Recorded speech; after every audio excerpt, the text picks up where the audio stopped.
کی محنت، تبلیغ کی محنت، محنت تبلیغ کی محنت. ہے اللہ. بسم اللہ الرحمن الرحیم. نحمد و نصلی علی رسول الکریم. اما بعد. اعوذ باللہ من الشیطان الرجیم. بسم اللہ الرحمن الرحیم. ومن احسن قولا ممن دعا الی اللہ وعمل صالحا وقال اننی من المسلمین. صدق اللہ العظیم. محترم بزرگوں اور دوستو، اللہ پاک آپ حضرات کی آمد کو بے انتہا قبول فرمائے، اور اس آمد کو، اس اجتماع کو اللہ ہم سب کی ہدایت کا ذریعہ فرمائے. دو تین گزارش ہے آپ حضرات سے.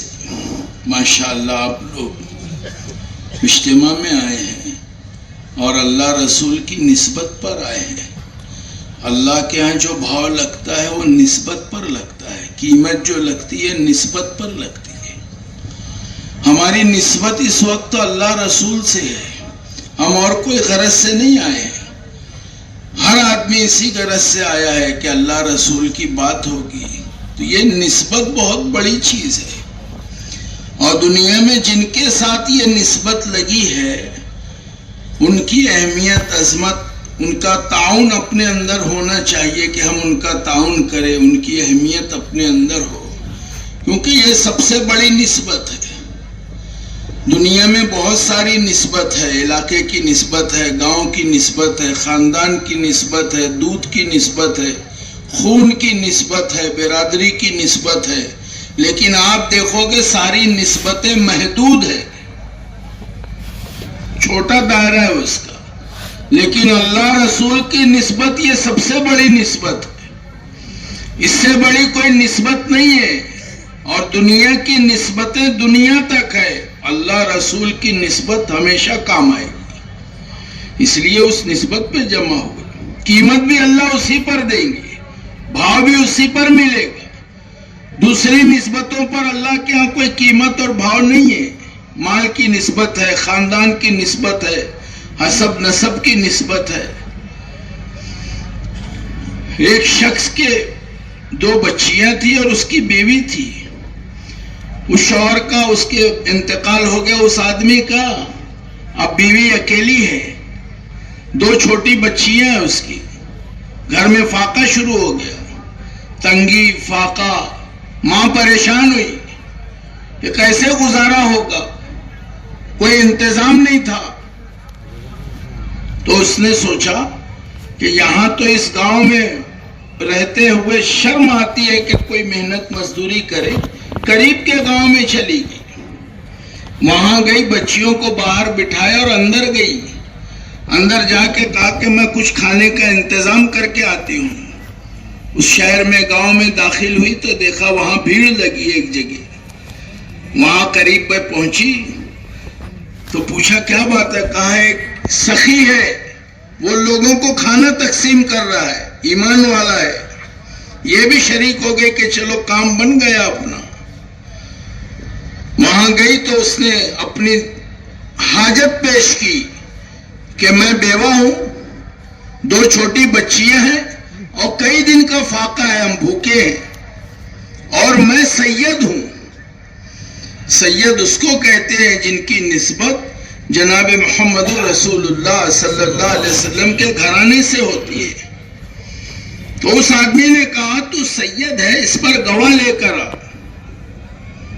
کون گواہی دے گا کہ تو سید ہے؟ وہ کہنے لگی میں اس گاؤں میں نہیں ہوں، مجھے کوئی نہیں جانتا کہ میں یہاں سید ہوں، میں گواہ کہاں سے لاؤں؟ اس نے دینے سے انکار کر دیا. رات میں وہ بیچاری مایوس چلی گئی وہاں سے. رات میں جب یہ آدمی سویا تو خواب دیکھا اس نے، اور اس کو جنت دکھائی گئی. جنت میں ایک محل بتایا گیا، اور اس محل کے اندر جب داخل ہونے لگا پوچھا کس کا محل ہے؟ کہا مسلمان کا محل ہے. جب اندر داخل ہونے لگا تو اسے فرشتوں نے روکا کہ یہ تمہارے لیے نہیں، ایمان والوں کا محل ہے، مسلمان کا محل ہے. تو وہ کہنے لگا میں بھی مسلمان ہوں. فرشتوں نے گواہ تو گواہ لے کر آ کہ تو مسلمان ہے. نیند سے بیدار ہوا تو اس کو بات سمجھ میں آ گئی کہ مجھ سے گواہ کیوں مانگا جا رہا ہے. اس خاتون کو تلاش کیا پورے گاؤں میں. لوگوں نے بتایا کہ وہ تو اس کو مجوسی لے گیا ہے جو آگ کی عبادت کرتا تھا، وہ لے گیا اس خاتون کو. اس کے گھر پہنچا، رات میں دروازے پہ دستک دی اور اس سے کہا کہ وہ مہمان خاتون اور اس کے بچے مجھے دے دے. وہ کہنے لگا یہ نہیں ہو سکتا. بہت خوشامد کی، کہا کہ اسے مجھے دے دے. کہا یہ نہیں ہو سکتا. کہا کچھ پیسے لے لے، ہدیہ لے لے، لیکن اس مہمان کو مجھے دے دے. مجوسی کہنے لگا جو خواب تم نے دیکھا ہے وہ خواب میں نے بھی دیکھا ہے، اور جس محل میں تمہیں جانے سے منع کیا گیا اللہ کے نبی نے وہ محل مجھے دے دیا. اور اس خاتون کی برکت سے ہم سب کو اللہ نے ہدایت دے دی. تو یہ نسبت ہے، ایک واقعہ ہے. یہ تو نسبت پر اللہ کے ہاں قیمت لگے گی.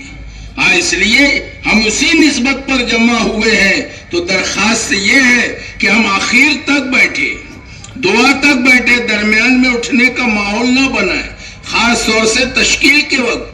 دوسری گزارش یہ ہے کہ ہم اس کی فکر کریں کہ اپنے موبائل وغیرہ کا استعمال نہ کریں. فوٹو میں، ویڈیو میں، ریکارڈ میں، اس سے بھی بچیں. بلکہ موبائل اگر بند کر دیں تو زیادہ بہتر ہے، ورنہ درمیان میں سے آپ کو اٹھا کے لے جائے. آدمی سوچتا ہے کہ چلو وائبریٹ کر دیں، لیکن اس میں بھی اس کا ذہن منتشر ہوتا ہے. تو یہ تھوڑی سی گزارش ہے. اور تیسری گزارش یہ ہے کہ اگر کوئی تقاضا آ جائے تو ہم نیت کریں، کوشش کریں کہ اس تقاضے پہ ہم لبیک کہیں گے اور اس تقاضے کو پورا کرنے کی نیت کریں گے. کریں گے بھائی اس کی فکر؟ ارے ذرا زور سے بولے. پیچھے والے بھی، پیچھے والے اپنے کو آزاد سمجھتے ہیں، حالانکہ اللہ نے ایمان والوں کو آزاد نہیں رکھا ہے. ایمان والے پابند ہیں، آزاد نہیں ہے. دنیا میں آزاد زندگی جانور گزارتے ہیں، ایمان والے نہیں گزارتے. یہ تو پابند ہے، تھوکنے میں بھی پابند ہے. اسی لیے فرمایا کہ بیت اللہ کے رخ پر منہ کر کے کوئی نہ تھوکے. اگر بیت اللہ کی طرف، کعبہ کی طرف منہ کر کے کوئی تھوکے گا تو ساری گندگی جمع کر کے حشر کے میدان میں اس کی پیشانی پہ لگا دی جائے گی. تو ہم تو پابند ہیں. پابندی یہ کامیابی کے لیے ہے. آزادی اس کا انجام بربادی ہے اور ناکامیابی ہے. ہم پابند رہیں، اپنے آپ کو پابند بنائیں. حضرت جی مولانا انعام الحسن صاحب رحمۃ اللہ علیہ ایک اجتماع میں فرمانے لگے ہماری محنت مانس بننے کی محنت ہے. اگر مانس بننے کی محنت نہیں کریں گے تو بن مانس بن جائیں گے. بندہ بننے کی محنت نہیں ہوگی تو بندر بن جائیں گے لوگ. انسان بننے کی محنت نہیں ہوگی تو جانور بن جائیں گے. اس لیے ہم پابند ہیں پوری زندگی میں، صبح سے شام تک اور شام سے صبح تک، پیدا ہونے سے لے کے موت تک. ہم پابندی میں ہیں کہ ہم کو ہر چیز کا طریقہ بتایا. زندگی گزارنے کے لیے دنیا میں اللہ نے بھیجا ہے تو صرف ایسے ہی نہیں بھیج دیا کہ جاؤ اپنی مرضی سے زندگی گزار کر آؤ اور اپنی حاجتوں کو پورا کر کے آؤ جیسے چاہو ویسے، بلکہ اللہ نے دنیا میں بھیجا ہے. تو علماء فرماتے ہیں اللہ کے رحیم اور کریم ہونے کی ایک علامت یہ ہے کہ اللہ پاک نے ساری دنیا کے انسانوں کے لیے اور ان کی کامیابی کے لیے، ان کی رہبری کے لیے، ان کی رہنمائی کے لیے، ان کی نجات کے لیے، ان کی عزت کے لیے، ان کی سربلندی کے لیے اللہ رب العزت نے انبیاء کو بھیجا تاکہ وہ انسانوں کو صحیح راستہ بتائے، تاکہ انسان اس صحیح راستے پہ چل کے دنیا اور آخرت میں کامیاب ہو جائے. اس لیے سلسلہ جاری کیا کہ ہم اس راستے پر چلے جس راستے پہ چل کے انسانیت کامیاب ہوتی ہے. اور پوری انسانیت کے لیے، پوری انسانیت دو جہان کے سردار اور تمام نبیوں کے امام جناب محمد الرسول اللہ صلی اللہ علیہ وسلم کی امت میں ہے. الگ نہیں ہے کوئی. دنیا کے سارے انسان امتی ہیں. ہم سب ہر ایک کے لیے اللہ کے نبی تشریف لائے اور ہر ایک کی رہبری فرمائی ہے. کہا کہ اللہ پاک نے انبیاء کے ذریعے سے وہ راستہ دیا جس کو ہم دین کہتے ہیں، شریعت کہتے ہیں۔ جس کی زندگی میں دین ہوگا اللہ اس کو کامیاب کریں گے، اور جس کی زندگی میں دین نہیں ہوگا چاہے دنیا کی کتنی نسبتیں اس کے ساتھ لگی ہو لیکن وہ کامیاب نہیں ہو سکے گا۔ دنیا میں بسنے والے انسانوں کی مثال ایسی ہے جیسے سائے کے پیچھے بھاگ رہے ہیں، پرچھائی کے پیچھے بھاگ رہے ہیں۔ حدیث شریف کا مفہوم ہے دنیا آخرت کا سایہ ہے۔ دنیا کیا ہے؟ آخرت کا سایہ ہے، یہ پرچھائی ہے۔ جس کی آخرت بن جائے گی اللہ اس کی دنیا بنا دیں گے، اور جس کی آخرت بگڑ جائے گی اس کی دنیا برباد ہو جائے گی۔ ہماری مثال ایسی ہے کہ ہم سائے کے پیچھے بھاگ رہے ہیں، حالانکہ اگر اصل کی محنت کی جائے تو سایہ ہاتھ میں آ جائے گا۔ مثال کے طور پہ کہیں کبوتر بیٹھا ہے، اب اس کا سایہ بھی ہے دھوپ میں، تاکہ اب آپ کو اگر کبوتر پکڑنا ہے تو کبوتر پہ ہاتھ ڈالو گے یا سائے پہ ہاتھ ڈالو گے؟ اگر سائے پہ ہاتھ ڈالو گے تو کبوتر اڑ جائے گا، اگر اس پر ہاتھ ڈال دیا تو وہ بھی ہاتھ میں آئے گا اور سایہ بھی ہاتھ میں آئے گا۔ اسی لیے ہماری محنت آخرت کی ہے، اللہ کو راضی کرنے کی ہے کہ آخرت بن جائے گی، دنیا اس کا سایہ ہے، اللہ دنیا بھی بنا دیں گے۔ لیکن آج دھوکہ لگا ہے اور یہ دھوکے کا گھر ہے۔ اللہ نے اس کو متاع الغرور کہا ہے کہ ساری دنیا دھوکے کا سامان ہے۔ آج جیسے ہم کو یہ بات سمجھ میں آتی ہے کہ دنیا دارالاسباب ہے، اسباب کے بغیر کام نہیں چلتا۔ جہاں دنیا دارالاسباب ہے وہیں دنیا دارالعمل ہے، اور جہاں دنیا دارالعمل ہے وہیں اللہ پاک نے اس کو متاع الغرور کہا ہے۔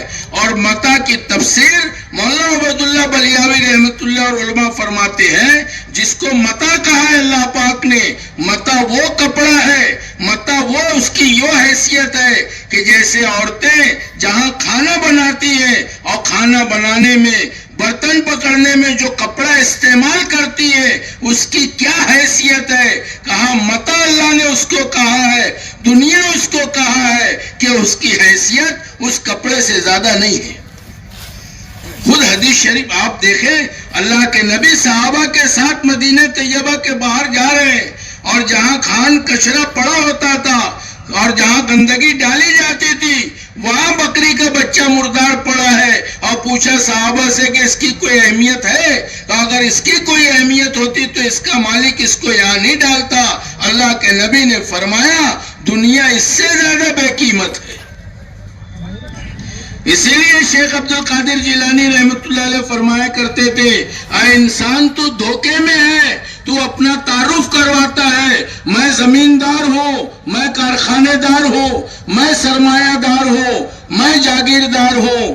شیخ فرماتے تھے نہ تو کارخانے دار ہے، نہ زمیندار ہے، نہ سرمایہ دار ہے، نہ جاگیردار ہے، بلکہ تو صرف کفندار ہے، وارثوں کے مال کا چوکیدار ہے، تیری کوئی حیثیت نہیں ہے۔ جس دن آنکھ بند ہوگی ساری چیزیں زمین پر رہ جائے گی، خالی ہاتھ آدمی دنیا سے جائے گا، اس کے ساتھ دنیا کی کوئی چیز نہیں جائے گی، اس کے رشتہ دار یہی رہیں گے، مکان یہی رہے گا، ڈگری اور کرسی یہی رہے گی، اس کے پیسے اس کے خزانے یہی رہیں گے، خالی ہاتھ اس کو دنیا سے جانا ہے۔ اور اس دنیا میں جس دنیا میں ہم زندگی گزار رہے ہیں یہ دنیا کی زندگی اللہ رب العزت نے دنیا بنانے کے لیے نہیں دی ہے۔ آج ساری دنیا کے انسان دھوکے میں ہے، دنیا سے دنیا بنا رہے ہیں، حالانکہ اللہ نے دنیا کی زندگی سے آخرت بنانا ہے کہ ہم اپنی آخرت کو بنا لیں، اپنے اللہ کو راضی کر لیں، اپنے پیدا کرنے والے خالق اور مالک کو پہچان کر اس کی مرضی کے مطابق زندگی گزارنے والے بن جائیں۔ اس کے لیے اللہ نے ہم کو بھیجا ہے۔ اب سارے لوگ اپنے اپنی طور سے، اپنی سمجھ سے، اپنی عقل سے کاروبار، کھیتی، دکان سب کرتے ہیں، منع نہیں ہے، آپ سب کام کرو جتنے جائز ہے دنیا میں، اپنی ضرورتوں کے پورا کرنے کے لیے ضرورتیں پوری ہوگی اس سے، لیکن ان سارے اعمال کاموں میں اور تجارت میں، کھیتی میں کہا کہ اللہ کے حکموں کی اور جناب محمد الرسول اللہ صلی اللہ علیہ وسلم کی رعایت ضروری ہے۔ تو یہ بنے گی دنیا، اور یہی دنیا آخرت کے بننے کا سبب بن جائے گی جب زندگیوں میں دین ہوگا۔ اس لیے دین اور آسان بہت ہے، ہم نے اس کو مشکل بنایا ہے، ورنہ دین تو اتنا آسان ہے۔ جتنے کام دنیا میں ہوتے ہیں اور جتنے کام چلتے ہیں ان سارے سے آسان دین ہے۔ مثال کے طور پہ جس کے دونوں آنکھ نہیں ہے، اندھا اور نابینا ہے، وہ دنیا کا کوئی کام نہیں کر سکے گا۔ جس کے دونوں ہاتھ پیر نہیں ہے وہ دنیا کا کام نہیں کر سکتا، لیکن ایسا شخص جس کے دونوں ہاتھ نہیں، دونوں پیر نہیں اور دونوں آنکھ نہیں، وہ دین پر چل سکتا ہے۔ اتنا آسان دین ہے۔ ایک اللہ والے گزرے ہیں، حدیث کے امام گزرے ہیں، جن کے اندر 5 عیب تھے، دونوں پیر نہیں تھے، دونوں ہاتھ نہیں تھے، آنکھ نہیں تھی، دونوں رنگ کے کالے تھے، ناک چپٹی تھی، لیکن اپنے وقت کے حدیث کے امام تھے وہ۔ اتنا آسان دین اللہ نے ہم کو دیا ہے، کہا یہ دین ہماری زندگی میں آ جائے، اس کی بنیاد ایمان پر ہے۔ بغیر ایمان کے، جیسے حضرت فرماتے تھے رات میں گاڑی بغیر لائٹ کی روشنی کے نہیں چلتی، ایسے ایمان والا ایمان کے نور کے بغیر نہیں چلے گا۔ کہ اس کے لیے دین پر چلنے کے لیے ایمان کا ہونا ضروری ہے۔ اور ایمان کیا ہے؟ کہا کہ جو اپنی اذان میں، جو ہمارے کلمے میں وہ دلوں کا یقین بن جائے کہ بندگی کے لائق، عبادت کے لائق، مانگنے کے لائق، سر جھکانے کے لائق، تمنا کرنے کے لائق، جی لگانے کے لائق صرف ایک اللہ کی ذات ہے، اس اللہ کی بڑائی اندر میں آ جائے کہ وہ تنہا ہے، اس کا کوئی شریک نہیں، وہ سب کچھ کرنے کی طاقت اور قدرت رکھتا ہے، ساری کائنات اور کائنات کی ساری شکلیں اس کی محتاج ہے، وہ کسی کا محتاج نہیں ہے۔ 6 دن میں اللہ نے 7 زمین آسمان بنائے، اس میں کسی کی مدد کی ضرورت نہیں پڑی، اللہ نے اپنی قدرت سے بنائے ہیں۔ جیسے زمین آسمان کو اللہ نے اپنی قدرت سے بنایا، ایسے اس نظام کو بھی اللہ اپنی قدرت سے چلاتے ہیں۔ اس نظام کے چلانے میں اللہ کا کوئی شریک نہیں ہے، اللہ کا کوئی پارٹنر نہیں ہے، یہ اللہ اپنی قدرت سے چلاتے ہیں۔ ساری شکلوں اور چیزوں سے نفع نقصان اللہ اپنی مرضی اور اپنے ارادے سے نکالتے ہیں۔ دنیا کے لوگ اس دھوکے میں ہوتے ہیں، حالانکہ دنیا ایسی جگہ ہے یہاں جو ہوتا ہے وہ دکھتا نہیں اور جو دکھتا ہے وہ ہوتا نہیں۔ دھوکہ کس کو کہتے ہیں؟ اسی کو کہتے ہیں دھوکہ۔ ہوتا کچھ ہے اور دکھتا کچھ ہے۔ جیسے گرمی کے زمانے میں آپ دیکھو گے تو آپ کو راستے پہ، ہائی وے پہ آگے پانی چمکتا دکھائی دے گا، لیکن پانی ہوتا نہیں ہے، وہ تو جیسے جیسے آپ آگے بڑھیں گے وہ چمک آگے بڑھتی چلی جائے گی۔ ایسی صحرا میں چلنے والوں کو دور پانی دکھائی دیتا ہے، وہ پانی نہیں ہوتا، سراب ہے۔ کہ ایسی دنیا کا حال ہے کہ یہاں کی چیزوں میں جو ہے وہ دکھتا نہیں اور جو دکھتا ہے وہ ہوتا نہیں۔ دکھتا یہ ہے کہ زمین سے اناج آ رہا ہے، لیکن زمین میں ہوتا نہیں ہے۔ دکھتا ہے آسمان سے پانی آ رہا ہے، لیکن آسمان میں پانی ہے نہیں۔ اناج اللہ کے خزانے سے، پانی اللہ کے خزانے سے، کہ یہ سارا نظام اللہ چلاتے ہیں۔ جیسے مثال دیتے تھے علماء کہ ایک کسان اپنے کھیت سے گزر رہا تھا، اور جب گزرتے گزرتے اس کی نظر کنویں پر پڑی تو دیکھا کنویں میں چاند گر گیا ہے۔ تو پریشان ہوا، اس کی سمجھ اتنی تھی، وہ سوچنے لگا کہ چاند کو باہر نکالنا پڑے گا۔ رسی اور کانٹا لایا لوہے کا اور کنویں میں ڈالا اس نے، اور چاند کو نکالنے کی کوشش کی، اندر جا کے وہ پتھر میں پھنس گیا۔ اور جب یہ زور لگایا تو اس کو اندازہ لگا کہ چاند بہت بھاری ہے، اکیلے سے نہیں نکلے گئی۔ تو کیا کیا جائے؟ کہا کچھ انتظار کرتے ہیں، کچھ لوگ آ جائیں گے، مل کے باہر نکالیں گے۔ وہ رسی چھوڑ کے بیٹھ گیا، سانس بھی پھول رہی تھی۔ تھوڑی دیر انتظار کیا، کوئی آیا نہیں۔ پھر اس نے کہا چلو ایک مرتبہ اور زور لگاتے ہیں۔ اب رسی تو ڈھیلی ہو چکی تھی، پوری طاقت سے جھٹکے سے جب رسی کھینچا تو سر کے بل گرا۔ جیسے ہی سر کے بل گرا تو آسمان پہ چاند دکھائی دیا، کہا الحمدللہ چاند باہر آ گیا۔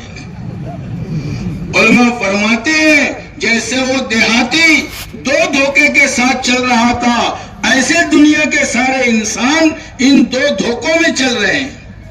پہلا دھوکہ دیہاتی کو یہ لگا تھا کہ چاند کنویں میں نہیں تھا، اس کا عکس تھا۔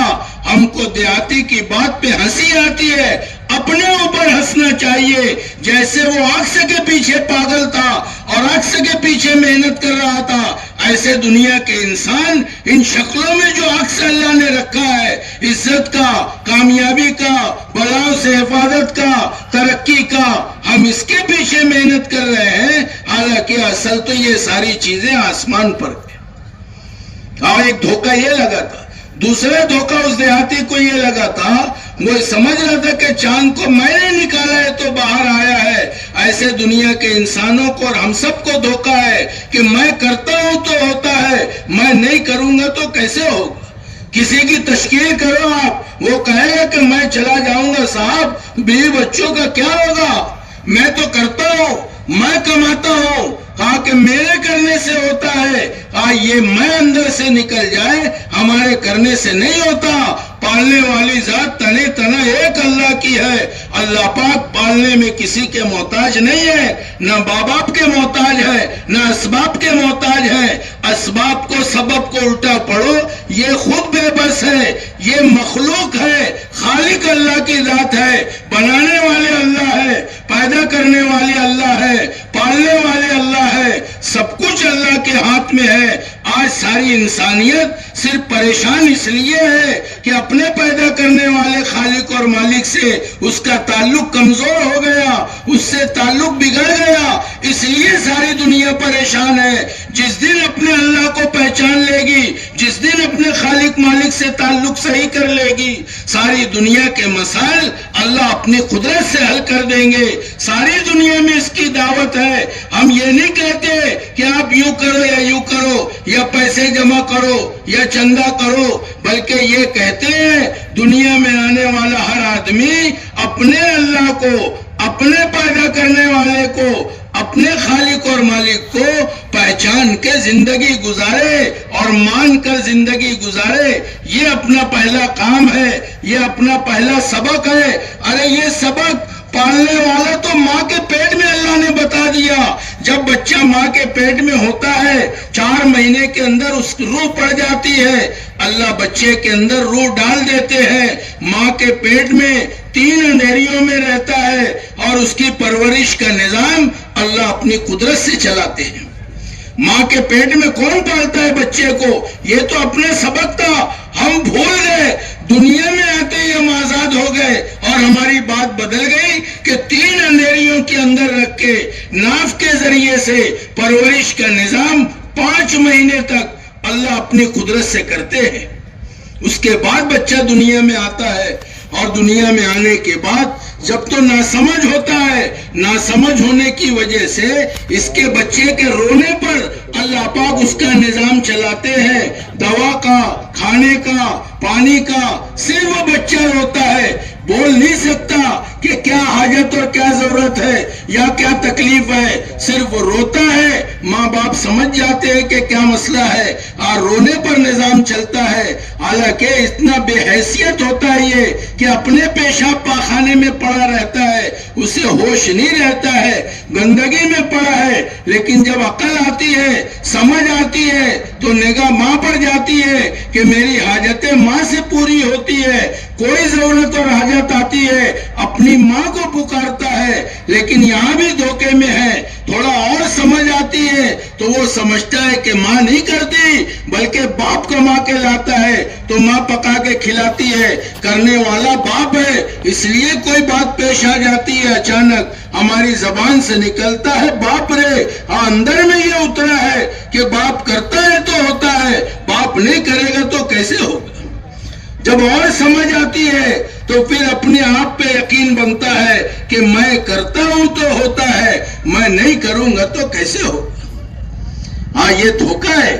ایک مرتبہ ملک الموت ایک شخص کی ظالم آدمی کی روح لے کر جا رہے تھے. فرشتوں نے پوچھا کبھی کسی کی روح نکالنے پہ تم کو رحم آیا ہے؟ تو کہا کہ ہاں. کہا ایک مرتبہ جنگل میں ایک عورت کو بچہ پیدا ہوا اور اللہ کا حکم آیا کہ بچے کی ماں کی روح نکال لو. تو اس وقت رحم آیا تھا کہ یہ بچہ ابھی پیدا ہوا جنگل میں، کوئی نہیں یہاں پہ، سارے درندے ہیں، ماں کی روح نکال لیں گے تو بچے کی پرورش کیسے ہوگی؟ کہا اس کی روح نکال لی ہم نے، اس وقت رحم آیا تھا. فرشتوں نے بتایا جس ظالم آدمی کی تم روح لے کر جا رہے ہو یہ وہی بچہ ہے. کس نے پالا اسے؟ کہا کہ اللہ پالنے والے ہیں. اپنے اللہ سے اپنا تعلق صحیح ہو جائے، اسی کے لیے ایمان کی محنت ہے.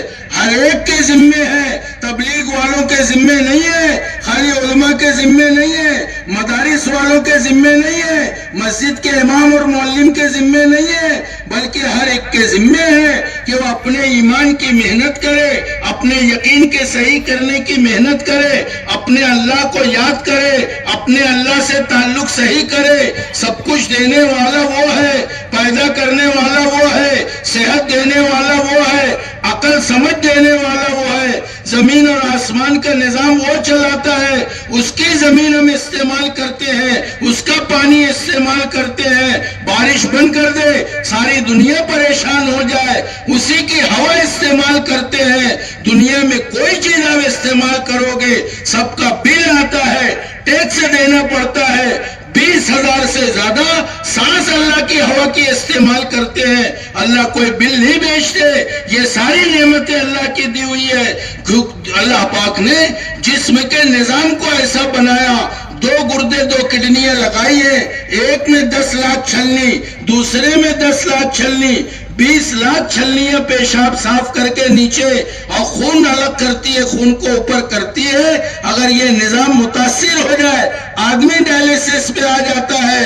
آکسیجن کا نظام اور ہوا کا نظام اور سانس کا نظام متاثر ہو جائے تو آکسیجن پر آ جاتا ہے. یہ سارا نظام کون چلاتا ہے اور اس کا چلانے والا کون ہے؟ جس اللہ نے یہ نعمتیں دی ہے، جس اللہ نے یہ سب کیا ہے، جو آج بھی کر رہے ہیں. دل کی ایک دھڑکن سے ساری رگوں میں خون پہنچاتے ہیں اور ساری رگوں سے خون واپس لاتے ہیں. یہ نظام کون چلاتا ہے؟ نقطے کے برابر خون دماغ میں جمع ہو جائے، جو عام ایکس رے میں نہیں دکھتا، سٹی اسکین کرانا پڑے گا تو پتا چلے گا کہ باریک سے خون کہیں رکا ہے. کیا ہوا؟ کہا کہ ایک طرف کا پیرالائز ہو گیا ہے، ہاتھ نہیں اٹھتا، منہ ٹیڑھا ہو گیا ہے، پیر نہیں اٹھتے. کہ کیا ہوا؟ کہا نقطے کے برابر خون جمع ہو گیا. یہ نظام کون چلاتا ہے؟ جس اللہ نے سب دیا ہے اس اللہ کو ہم نے بھلا دیا ہے. حالانکہ اللہ نہیں بولتے ہم کو، اللہ فرماتے ہیں میرے بندے تو مجھے یاد کرتا ہے، میں تجھے یاد کرتا ہوں. آگے اللہ فرماتے ہیں میرے بندے تو مجھے یاد نہیں کرتا پھر بھی میں یاد کرتا ہوں. اللہ فرماتے ہیں میں تجھ سے محبت کرتا ہوں. کس سے بول رہے ہیں؟ جو چاہے نماز میں نہ ہو اور تبلیغ میں نہ ہو، روزہ نہ رکھتا ہو، گناہ کرتا ہو، گندگی میں پڑا ہو، ہر ایک سے اللہ کہہ رہے ہیں کہ اے میرے بندوں اور بندیوں میں تم سے محبت کرتا ہوں، تم بھی مجھ سے محبت کرو. جب بندہ متوجہ نہیں ہوتا اللہ فرماتے ہیں اے میرے بندو میں تم سے محبت کرتا ہوں، میرے اس حق کا واسطہ جو میرا تم پہ بنتا ہے تم بھی مجھ سے محبت کرو. وہ اللہ ہم سے مطالبہ کرتے ہیں، اس کے بعد بھی آدمی متوجہ نہیں ہوتا تو بھی اللہ اس کو نہیں چھوڑتے. جیسے ماں سے جھگڑا کر کے بچہ گھر سے غصہ ہو کے ناراض ہو کے چلا جاتا ہے، ماں انتظار میں ہوتی ہے کہ کھانے پر آ جائے گا، کھانے پہ نہیں آتا، یہ انتظار کرتی ہے کہ رات میں سونے پر آ جائے گا، لیکن ماں جیسے دیکھتے رہتی ہے بچہ نہیں آئے چاہے. ایسے اللہ اپنے بندوں سے محبت کرتے ہیں کہ کبھی نہ کبھی تو لوٹے گا. اور جو لوٹتا ہے، جو اللہ کی طرف آتا ہے، چاہے ساری زندگی گناہ کیا ہو، ساری زندگی نافرمانی کی ہو، ایک نماز نہ پڑھا ہو، ایک خیر کا کام نہ کیا ہو، اللہ کو پرواہ نہیں ہوتی، اگر وہ اللہ کی طرف آتا ہے اللہ اس کو گلے لگاتے ہیں۔ اللہ فرماتے ہیں مجھے پرواہ نہیں ہوتی اس نے کتنے گناہ کیے ہیں، اللہ سارے گناہوں کو معاف کرتے ہیں۔ مولانا یونس صاحب رحمۃ اللہ علیہ ایک واقعہ سنایا کرتے تھے ندامت کا، توبہ کا، کہ زندگی پوری غلط گزری ہے، ڈاکہ اس کا کام تھا اور ڈاکے سے جو پیسہ آتا تھا وہ زنا اور شراب میں گزرتا تھا۔ ساری زندگی اسی میں گزارنے کے بعد ایک مرتبہ اس کے دل میں خیال ہوا کہ اب زندگی بدل لینا چاہیے اور توبہ کر لینا چاہیے۔ لوگوں سے کہا میں توبہ کرنا چاہتا ہوں اور میں معافی مانگنا چاہتا ہوں اللہ سے اور اپنی زندگی بدلنا چاہتا ہوں۔ اللہ کا معاملہ ایسا ہے کہ جو اس کی طرف چلتا ہے اللہ اس کو کہاں پہنچاتے ہیں۔ لوگوں نے کہا پہاڑ پر چلا جا، وہاں کچھ اللہ والے رہتے ہیں، وہاں جا کر تو بھی توبہ کرنا، ان سے بھی درخواست کرنا، وہ بھی تیرے لیے توبہ کرے۔ اس راستے کی پہلا انعام جو ملتا ہے جو اللہ کے راستے میں نکلتا ہے، چاہے وہ 4 مہینے نکلے چلا نکلے، لیکن صحیح جذبے کے ساتھ جو نکلے گا اس میں پہلے قدم پہ ندامت ملتی ہے، مغفرت ملتی ہے، آدمی کے اندر ندامت پیدا ہوتی ہے، آگے چل کے توبہ پہ جاتا ہے، زندگی بنا کر واپس آتا ہے۔ ساری دنیا حیران ہے کہ جاتے ہیں کیا بات ہے اور کیا تبدیلی ہو کے آتی ہے۔ کہا کہ جب یہ پہاڑ پر گیا توبہ کے ارادے سے اور معافی مانگنے کی نیت سے تو وہاں ایک جنازہ تیار رکھا تھا، کچھ لوگ سب بنا کر پیچھے بیٹھے تھے۔ جب یہ پہنچا تو انہوں نے کہا کہ نماز پڑھا دو جنازے کی۔ مولانا فرمایا کرتے تھے اس وقت کا چور ڈاکو اتنا دین جانتا تھا کہ اس نے نماز جنازہ پڑھائی۔ نماز جنازہ پڑھانے کے بعد پوچھتا ہے کہ کیا ماجرا ہے، یہ کس کا جنازہ ہے؟ وہ کہنے لگے ہم ابدال کی جماعت ہے۔ ابدال کون؟ کہ جو اللہ کے دوست ہوتے ہیں ان کو ولی کہتے ہیں، ولی کے اوپر ابدال ہوتے ہیں، ابدال کے اوپر قطب ہوتے ہیں، قطب کے اوپر غوث ہوتے ہیں۔ یہ اللہ سے قربت کی علامتیں اور نام ہے۔ کہ ہم ابدال کی جماعت ہیں۔ مرنے والا قطب تھا، اس نے وصیت کی تھی انتقال سے پہلے کہ جو سب سے پہلا آدمی پہاڑ پر آئے گا میری نماز جنازہ وہ پڑھائے گا، اور یہ کہا تھا اس نے ہمارے سردار نے کہ میرا مقام اللہ اس کو دے دیں گے۔ آپ اندازہ لگائیں محترم بزرگوں اور دوستوں کہ جو اللہ کی طرف ایک بالش چلتا ہے اللہ اس کی طرف ایک ہاتھ آتے ہیں، جو اللہ کی طرف چل کر جاتا ہے اللہ اس کی طرف دوڑ کر آتے ہیں۔ اس اللہ سے تعلق بنانے کی محنت ہے کہ اپنے اللہ سے اپنا تعلق صحیح ہو جائے۔ اب تک ہم نے بلا دیا، اللہ کے راستے میں نکل کے بھی ہمیں سب کی یاد آتی ہے، اللہ کی یاد نہیں آتی۔ کہ ہم نے سب کے لیے اپنے دل کا دروازہ کھول دیا لیکن اپنے اللہ کے لیے اپنے دل کا دروازہ بند کر دیا۔ ہم اللہ کو کبھی تنہائی میں بیٹھ کے یاد کریں کہ وہ کیسا خالق اور مالک ہے، کتنا مہربان ہے، کتنا رحیم ہے۔ آدمی توبہ کرتا ہے، آسمان سے جبرائیل علیہ السلام توبہ کی خوشخبری لے کے آتے ہیں۔ یہ اللہ کا معاملہ بندوں کے ساتھ ہے۔ اللہ کے نبی نے ثعلبہ ابن عبد الرحمن انصاری کو، ایک صحابی ہے، مدینہ طیبہ میں ایک کام سے بھیجا کہ جاؤ ثعلبہ یہ کام کر کے آؤ۔ ثعلبہ رضی اللہ عنہ مدینہ طیبہ میں گئے، ایک مکان کے اندر ایک عورت پر ان کی نگاہ پڑ گئی جو غسل کر رہی تھی۔ ایک غلط نگاہ کا اٹھنا ان کی طبیعت پہ اتنا بوجھ ہوا اور دل میں اتنا چبھن ہوئی کہ وہ مدینہ طیبہ چھوڑ کے نکل گئے کہ اگر اس گناہ کی خبر حضور کے ہوگی تو حضور میری نماز جنازہ نہیں پڑھائیں گے۔ اللہ نے اگر حضور کو بتا دیا تو میرا کیا ہوگا؟ مدینہ چھوڑ کے نکل گئے۔ جن کے دل زندہ ہوتے ہیں ان کے اندر چبھن ہوتی ہے، جن کے دل مردہ ہوتے ہیں ان کو گناہوں کی چبھن نہیں ہوتی۔ مثال کے طور پہ ہاتھ میں اگر لکڑی گڑ جائے اتنی باریک جو دکھائی نہیں دیتی، بہت مشکل سے دکھتی ہے لیکن آدمی کو بے چین کر دیتی ہے، اس کی علامت ہے کہ اس کا جسم کا یہ حصہ زندہ ہے۔ اگر اس کو لکڑی چوب جائے اور اس کو احساس نہ ہو تو آدمی کہے گا تمہارا یہ حصہ مردار ہو چکا ہے، سن ہو چکا ہے، تم کو احساس نہیں ہوتا۔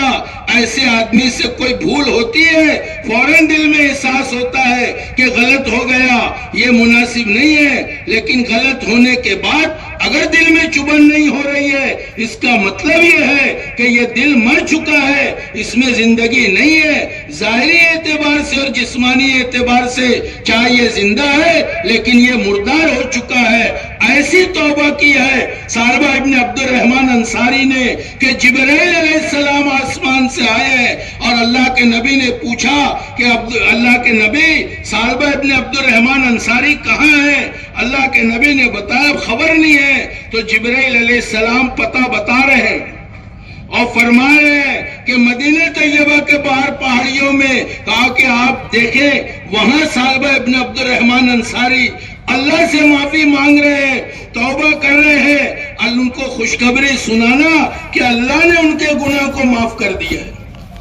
اللہ کے نبی نے دو صحابی حضرت عمر اور حضرت سلمان غالباً رضی اللہ عنہما کو بھیجا، دونوں مدینہ طیبہ کے باہر گئے، جو پتہ بتایا تھا وہاں پہنچے، وہاں ایک چرواہا ملا، اس سے پوچھا کہ تم نے ثعلبہ ابن عبد الرحمن انصاری کو دیکھا ہے؟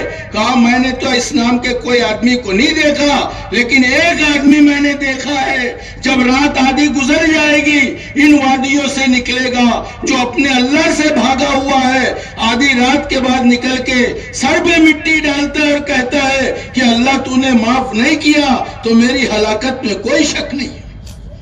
انتظار کیا اور جب آدھی رات گزر گئی تو دیکھا کہ ثعلبہ ابن عبد الرحمن انصاری نکلے اور اپنے سر پہ مٹی ڈال رہے اور توبہ کر رہے اللہ سے۔ حضرت عمر رضی اللہ عنہ نے آواز دی تو آواز پہچان گئے، چیخ ماری، پوچھا کیا بات ہے؟ کہا اللہ کے نبی نے بلایا ہے، کہا کہ میں تو نہیں جا سکتا، آپ کا سامنا کرنے کی میری ہمت نہیں ہے۔ کہا کہ حضرت عمر رضی اللہ عنہ فرمایا کہ اللہ کے نبی نے یاد کیا ہے، تمہیں بلایا ہے، حکم تھا حضور کا اور آپ نے بلایا تھا تو شرط لگائیے، ٹھیک ہے میں چلتا ہوں، لیکن اس شرط پر کہ اللہ کے نبی نماز پڑھا رہے ہو، سارے لوگ نماز میں شامل ہو، میں پیچھے سے جا کے سب میں شامل ہو جاؤں۔ اس شرط پر آئے، امامت ہو رہی تھی، نماز تیار تھی، جماعت کھڑی تھی، وہاں پیچھے سے شامل ہوئے نماز میں، اور جیسے ہی حضور کے کان کی تکبیر کی آواز کان میں پڑی ہے، چیخ مار کے بے ہوش ہو گئے۔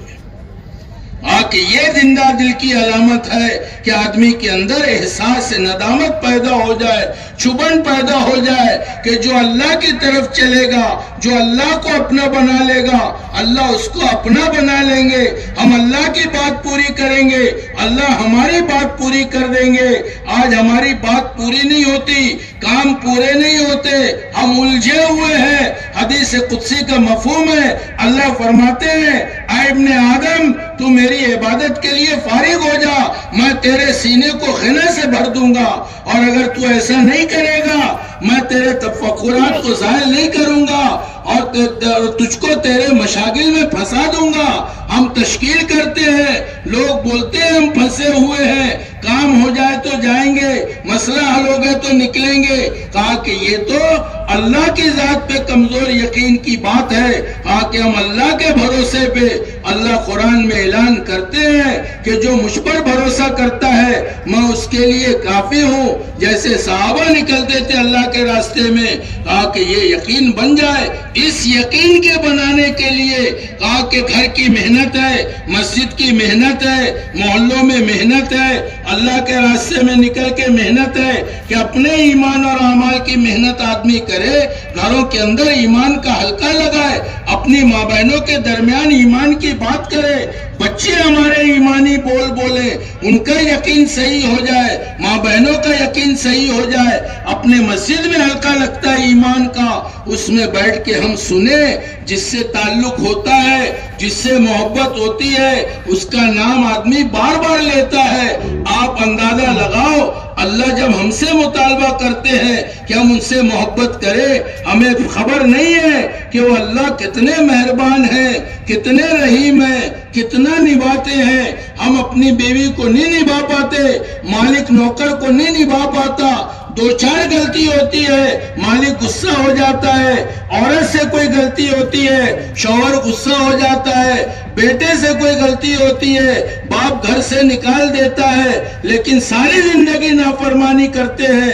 اللہ دنیا سے نہیں نکالتا، دنیا بدلے کی جگہ نہیں ہے، کوئی سزا نہیں اتارتا، بس اللہ کا مطالبہ یہ ہے کہ میرے بندو یہ میری ساری نعمتیں تم استعمال کرتے ہو، اس کے بدلے میں میری مان کے دنیا میں زندگی گزار دو، اللہ کے حکموں کے مطابق زندگی گزار دے، اور اللہ کے سارے احکامات کو جناب محمد رسول اللہ صلی اللہ علیہ وسلم کے طریقے پہ مطابق زندگی گزار۔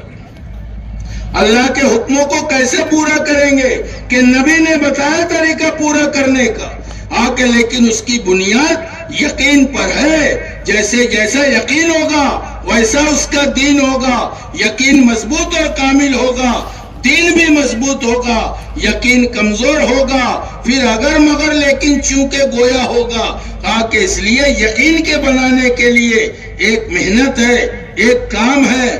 آپ کو یقین کی میڈیکل پہ دوا نہیں ملے گی، ایمان کا بنانا ضروری ہے، ایمان کا سیکھنا ضروری ہے، جیسے صحابہ ایمان سیکھتے تھے، جیسے اللہ کے نبی نے صحابہ کو ایمان سکھایا، چھوٹے سے بچے کو سواری پہ سوار ہے، اللہ کے نبی فرمائے ہیں کہ تو اللہ کے دین کی حفاظت کر، اللہ تیری حفاظت کریں گے۔ کہا کہ یہ یقین کے جملے ہیں، کہ ہم اپنے یقین کے بنانے کے لیے ایک ایک آدمی، ایک ایک فرد اپنے اللہ سے تعلق کے جوڑنے کی محنت کریں کہ ہم تو اس تعلق کو مضبوط کریں گے۔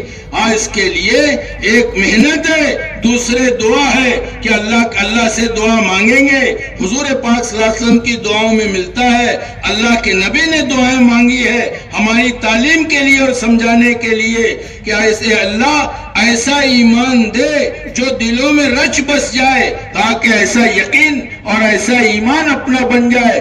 اس لیے اس ایمان کی محنت ہے، یہ اپنا سرمایہ ہے، اپنی پونجی ہے، اپنی دولت ہے، اس کے بغیر دنیا آخرت کے کام نہیں بنیں گے۔ یہ بن جائے گا، اللہ کی ذات عالی کا یقین ہو جائے گا تو پھر یہ حال ہوگا، 24 گھنٹے میں کوئی حال آئے گا آدمی اپنے اللہ سے کہے گا۔ آج محنت نہ ہونے کی وجہ سے ہم مخلوق کی طرف متوجہ ہوتے ہیں۔ آپ سوچو، غور کرو، آپ دو جملہ بول کے بچی کو گھر میں لائے نکاح کر کے، اس کو کوئی حاجت ہے، اس کو کوئی ضرورت ہے کپڑے کی، کھانے کی، مکان کی، دوا کی، آپ کو چھوڑ کے کسی اور سے مانگے گی، آپ کو کیسا لگے گا؟ برداشت کر سکیں گے آپ کہ میں ہوں گھر میں، مجھ سے مانگ، مجھ سے بول؟ آپ اللہ کو چھوڑ کے ہم مخلوق کی خوشامد کرتے ہیں، جبکہ اللہ نے اعلان کیا سب فقیر ہے، غنی صرف اللہ کی ذات ہے۔ کبھی آپ نے دیکھا کہ کوئی بھکاری دوسرے بھکاری سے بھیک مانگ رہا ہو؟ اسے پتا ہے کہ یہ خود بھکاری ہے۔ ایسے ساری دنیا کو اللہ نے فرمایا کہ سب فقیر ہو، غنی بادشاہ عطا کرنے والا دینے والا صرف اللہ ہے۔ کہ ہم اللہ سے مانگیں گے 24 گھنٹے میں کوئی حال آپ پر آ جائے، کوئی ضرورت پیش آ جائے، اپنی ذمہ داری ہے کہ پہلے ہم اللہ سے کہیں گے۔ اس کے لیے نماز دی ہے کہ 2 رکعت نماز پڑھے آدمی اور اللہ سے مانگے کہ اللہ یہ نماز اللہ سے لینے کا سب سے مضبوط ذریعہ ہے، سب سے مضبوط واسطہ ہے۔ کے دنیا میں جتنے اسباب ہیں، مولانا یوسف صاحب رحمت اللہ علیہ فرمایا کرتے تھے سب سے بڑا سبب نماز ہے کہ نماز کے راستے سے اللہ سے لیں گے، جیسے صحابہ لیتے تھے، نماز کے راستے سے لیتے تھے۔ ایک صحابی تجارت کا مال لے کے جا رہے ہیں، راستے میں ڈاکو نے پکڑا اور اس سے کہا کہ تو مال لے لے، کہا مال تو لوں گا لیکن جان بھی لوں گا۔ انہوں نے کہا کہ تو مال لے لے، تیرا یہی مقصد ہے؟ کہا نہیں، جان بھی لوں گا۔ اس سے کہا 2-4 رکعت نماز پڑھنے دے۔ نماز پڑھ کے دعا کی، یا ودود یا ذل عرش المجید یا فعال لما یرید اسألک بعزتک التي لا ترام وملکک الذی لا یضام وبنورک الذی ملا الارکان عرشک تکفینی شر هذا اللصیص یا مغیث اغثنی یا مغیث اغثنی یا مغیث اغثنی۔ ایک فرشتہ آیا اور اس نے ڈاکو کو ہلاک کیا، اس طرف متوجہ ہوا۔ انہوں نے پوچھا تم کون ہو؟ کہا میں 4تھے آسمان کا فرشتہ ہوں، پہلی مرتبہ تم نے دعا کی تو شور مچ گیا، پھر میں نے 3ری مرتبہ میں اللہ سے درخواست کی کوئی مصیبت زدہ ہے، آپ اجازت دیں میں اس کی مدد کر دوں۔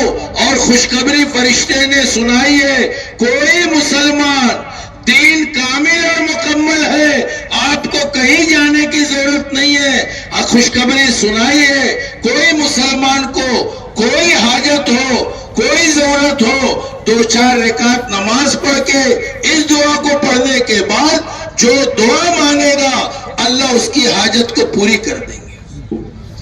سارا مسئلہ دین میں سارے مسائل کا حل ہے، ہم اس کو چھوڑ کے پریشان ہیں۔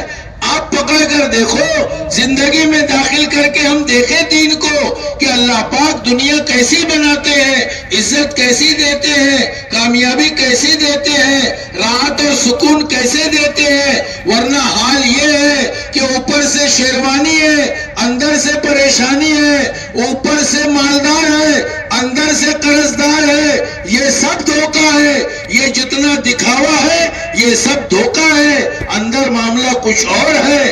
کہ اس کی مثال ایسی ہے جیسے پلاسٹک کے پھول ہیں، بغیر دین کے پھول تو ہوگا لیکن خوشبو نہیں ہوگی، ایسے بغیر دین کے کامیابی کی اور عزت کی شکلیں ہوگی لیکن عزت نہیں ہوگی۔ مال سے عزت نہیں ملتی، عہدے کرسی ڈگری سے نہیں ملتی، بلکہ دنیا کے ان لغڑے اسباب سے جو عزت ملتی ہے اسباب تک ملتی ہے۔ مال چلا جائے گا، لوگ عزت کرنا چھوڑ دیں گے، کرسی چلی جائے گی، لوگ پوچھنا چھوڑ دیں گے، طاقت چلی جائے گی، لوگ اکرام نہیں کریں گے۔ لیکن دین جب زندگی میں آئے گا تو اس دین کی بنیاد پر چاہے مال نہ ہو، عہدہ نہ ہو، کرسی نہ ہو، ڈگری نہ ہو، کوئی چیز دنیا کے اسباب نہ ہو، لیکن دین کی بنیاد پر جیسے صحابہ کو اللہ نے عزت دی تھی، وہ عزت اللہ پاک دین کی بنیاد پر دیں گے۔ عزت تو قرآن میں تذکرہ ہے کہ اللہ سے چلتی ہے، رسول سے ہوتی ہوئی ایمان والے تک پہنچتی ہے۔ یہ اس وقت تو ہوگا کہ اپنی زندگی میں 100% دین پوری حقیقت کے ساتھ زندہ ہو جائے۔ اس لیے ہر حاجت میں ہم مخلوق سے نہیں مانگیں گے، مخلوق سے آپ کہو گے حاجت پوری ہو کے نہ ہو شرمندگی اٹھانا پڑے گی۔ آپ کسی سے پیسہ مانگو، بہت تعلق ہے، پیسہ دے نہیں دے، لیکن 4 لوگوں میں بولے گا کہ مجھ سے پیسہ مانگ رہا تھا، حالانکہ دیا نہیں اس نے۔ مخلوق سے مانگتے مانگتے تھک گئے، خالق سے مانگنے کا مزاج بنا لے، گلے پڑ کے مانگے، یقین کے ساتھ مانگے کہ میرا پالنہار اللہ ہے جس نے پیدا کیا، جس کے ہاتھ میں زندگی ہے، جس کے ہاتھ میں موت ہے۔ یہ 2 حدیں اللہ نے بتائی ہے، زندگی کا مالک وہ، موت کا مالک وہ، اس کے بیچ میں آنے والے جتنے مسائل ہیں وہ سب اللہ کے ہاتھ میں ہے۔ ہم کوئی بات پیش آئے گی گھر میں عورتوں سے کہیں گے کہ اللہ سے مانگنے کا مشق کرو، اس کا نظام بناؤ، مخلوق سے مانگنا چھوڑ دو۔ فقیر سے نہیں مانگتا، دنیا کے سارے انسان مخلوق ہے، سارے انسان فقیر ہے، ان سے ہماری حاجت پوری نہیں ہوگی۔ عبداللہ ابن عمر رضی اللہ عنہ حرم میں لیٹے ہیں اور اس وقت کا جو ولی اور گورنر ہے انہوں نے جا کے درخواست کی کہ حضرت کوئی خواہش کوئی ضرورت ہو تو بتائیں۔ انہوں نے کہا اللہ کے گھر میں کہتے ہوئے شرم آتی ہے، اللہ کے گھر میں یہاں پوچھ رہے ہو، انتظار کیا اس نے. باہر جب نکلے تو اس نے پھر آگے درخواست کی کہ حضرت اب بتا دے. آپ حرم کے باہر آ گئے. عبداللہ ابن عمر رضی اللہ عنہ فرمانے لگے ایک سے کہہ دی اپنی حاجت کو, دوسرے سے کہتے ہوئے اچھا نہیں لگتا. ہم تو مانگیں گے اللہ سے, اب متوجہ اللہ کی طرف ہوں گے. سارا نظام جو چلاتا ہے اور سارا نظام جس کے اختیار میں ہے, جس کے کنٹرول میں ہے, اور مانگنے کا طریقہ اعمال محمد صلی اللہ علیہ وسلم ہے. اللہ کے نبی نے دعا بتائی ہے. دیکھو چھوٹی چھوٹی دعائیں ہیں. ایک مثال آپ کے سامنے کہ ایک دعا بتائی ہے 24 گھنٹے میں جو ایک مرتبہ پڑھے گا, اللہ پاک اللہ کے نبی نے فرمایا سلیمان علیہ السلام نے جنات سے عہد لیا ہے کہ جو اس دعا کو پڑھے گا تم اس کو کبھی نہیں ستاؤ گے. محفوظ ہو گیا آدمی. فرض نماز کے بعد پیشانی پہ ہاتھ رکھ کے دعا بتائی ہے, کہا اس دعا کو پڑھ لو. اس کی فضیلت میں یہ فرمایا ہے کہ تمہارے ہموم اور غموم, تمہاری الجھن اور غم اور پریشانی کو اللہ پاک خوشی سے بدل دیں گے. اب ہم چل کر دیکھیں, ہم اس دین کو اپنی زندگی میں داخل کر کے دیکھیں. آکے ایک ایک چیز کا حل کہ آپ کو کوئی تنگی ہے, پریشانی ہے, جس دین پر جس دین کے اعمال پر اور حضور کے اعمال پر ہم کو آج یقین نصیب نہیں ہوا, دوسرے لوگ تحقیق کر کے بتاتے ہیں کہ ڈپریشن کا علاج کیا ہے, مایوسی کا علاج کیا ہے, تو کیا بتاتے ہیں؟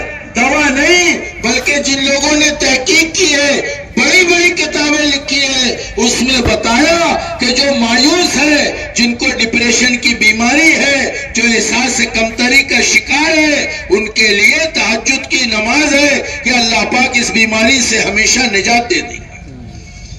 ہم پریشان اس لیے کہ اپنی زندگی میں داخل کریں. تو تحقیق کر کے جتنے اعمال حضور پاک صلی اللہ علیہ وسلم کے ہیں ہر ایک پر تحقیق کی ہے. اس کے لیے ہم نبی کے طریقے پہ نہیں چلیں گے کہ وہ ہمارا یہ فائدہ ہوگا, بلکہ سنت تو سنت کی نیت سے چلیں گے, اور سنت کے بغیر کوئی عمل اللہ کے ہاں مقبول نہیں ہوگا.